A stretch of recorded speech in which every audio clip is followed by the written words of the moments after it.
இந்த பூஜை சாமானம் கழுவுற நாள் வந்தாலே என்ன மாதிரி யாரும் சோம்பேறித்தனம் படுறாங்கன்னு தெரியல. ஆனால் என் அளவுக்கு யாரும் இருக்க மாட்டாங்கன்றது மட்டும் எனக்கு நல்லா தெரியும். ஏன்னா நான் இதை கழுவி வச்சாலும் ஒரு 10 நாளுக்கெல்லாம் ஷைனிங் போடும், டல்லாக ஆகிடும். எனக்கு அதுவே ஒரு மறுபடியும் அதை கழுவி வைக்கிற வரைக்கும் அதே யோசனையாக இருக்கும். சரி, இந்த ஒரு வீடியோ ஒன்று பார்த்தேன் இன்ஸ்டாலையா யூடியூப்லையான்னு தெரியல.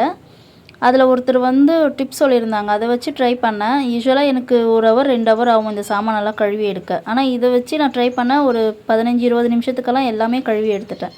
இந்த கப்பில் 1 ஸ்பூன் உப்பு போட்டிருக்கேன், 2 ஸ்பூன் லெமன் சால்ட்டு, கொஞ்சம் வினிகர், அதாவது ஒரு 2 spoon vinegar, 2 spoon Vim gel ஊற்றிட்டு கொஞ்சமாக தண்ணி ஊற்றி நல்லா மிக்ஸ் பண்ணிவிட்டு, அந்த வீடியோவில் காமிச்சிருப்பாங்க இந்த ஸ்பூனை வச்சு கொஞ்சமாக அதில் தேய்ச்சி விடுவாங்க, நல்லா ஷைனிங் வரும். சரி, நம்மளும் அதை ட்ரை பண்ணலாமே. நான் அதே மாதிரி பண்ணேன். ஒரு 2 ஸ்பூன் எடுத்து இது மேலே விட்டேன், இந்த கப்பு மேலே.